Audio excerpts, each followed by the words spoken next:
The episode begins with Vanessa turning her attention to Kai and Rinne. Rinne rushes forward, grabbing onto Vanessa, telling Kai to make a run for it as she uses Shadow Prison. Vanessa notices that the barrier is of the spirit race, but hold her back? Did she really think she could trap her with such a frail barrier? Vanessa breaks out of it and goes to finish off Rinne, but Kai rushes in to stop her. Vanessa attacks Kai, sending him against the wall with no sign of moving. Vanessa tells Rinne that he's dead. What will she do now? Will she avenge his death, or try to escape on her own? Rinne begins to heal her wounds, to Vanessa's surprise. Rinne tells her she'll never forgive her, as she begins to take on characteristics of the 5 races she has the blood of. Rinne begins beating up Vanessa. However, Vanessa catches her fists, telling her that if she had used this form from the beginning, she could have at least let that human escape. But she understands. Humans are the weakest and most cowardly race. They fear the demons, hate the mythical beasts, avoid the spirits, and envy the celestials. Her radiant appearance is beautiful, but she's that much further from being human. She was afraid to be called a monster. However, that human died because of her hesitation. Rinne tells her true, but that doesn't matter anymore. Even if she regrets it, Kai can't be brought back to life, telling Vanessa to die with her, as she begins casting a curse. No defense of hers can prevent it from happening. The droplets will continue falling until they're both dead. However, the curse gets cancelled, due to Rinne not having enough magical power. Vanessa tells her that this is her nest. Of course she prepared it against invaders from other races, revealing a wide-ranged hex. It can impede any magical spells cast by the spirits, mythical beasts, and celestials. Since she has all those races inside of her, she's affected by the curse threefold. She's surprised she's even lasted this long, a truly pitiful being, not quite a part of any one race. Why someone like her was even born is beyond her. Vanessa goes to finish off Rinne, but Rinne is saved by Kai. He thanks Rinne for fighting this long. He was unconscious until now after all. Vanessa asks what did he do? No human can possibly survive after being hit by her explosive magic at close range. Kai looks to his sword, which saved him once again.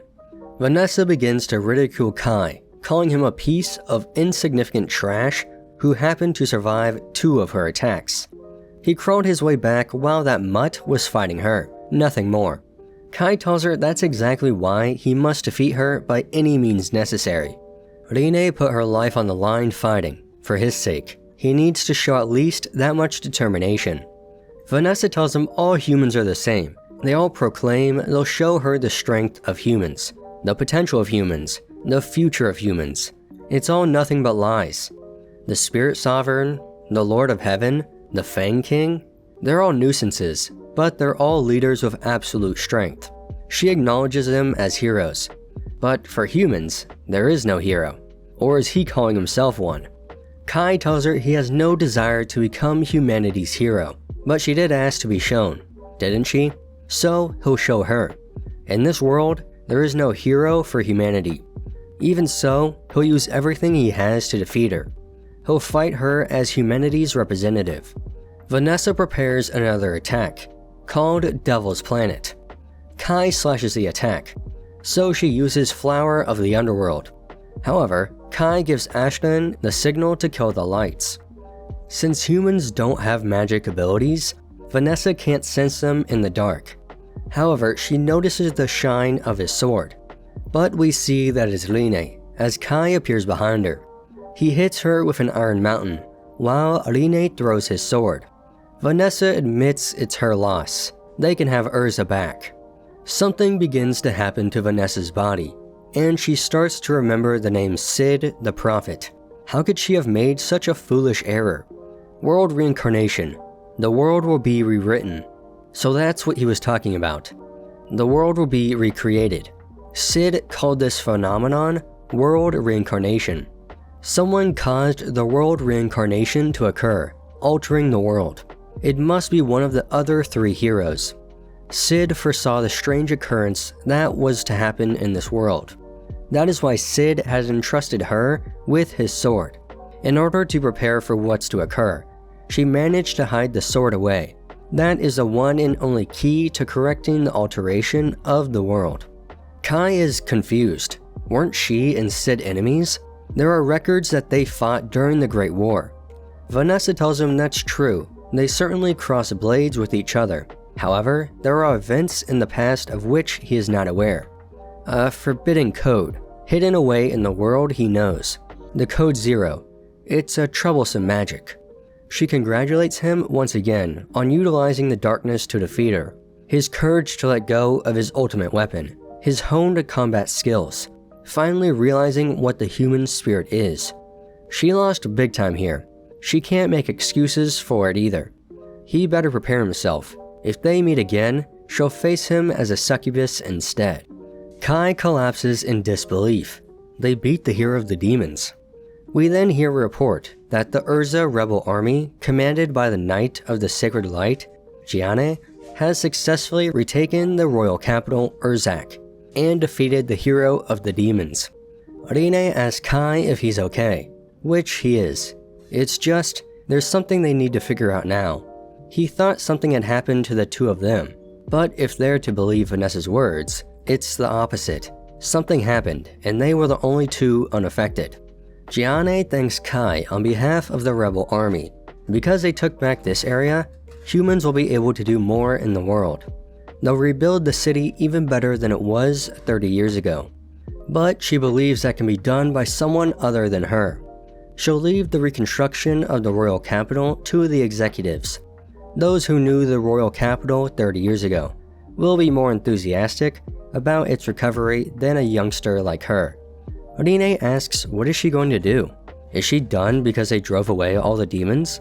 Gianne tells her no, she'll be leaving Urza.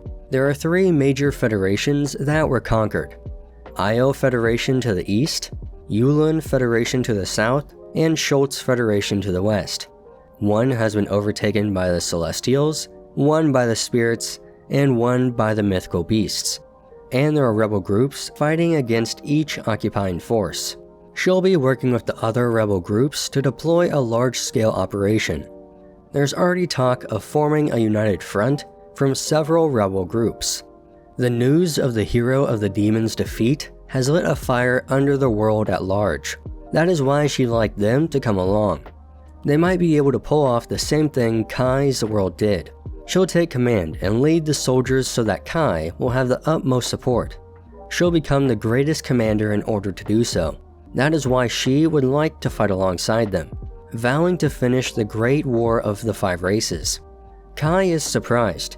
The Gianne he knew had ambitions, but also had more of a childish side to her.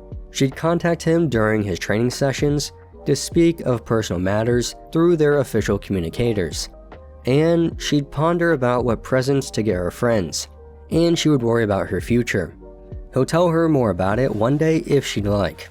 However, if she wants to take this fight to the world, he'd be glad to have her at his back. While Gianne briefs everyone on the situation, Kai tells Rinne that he's going to end the Great War of the 5 races.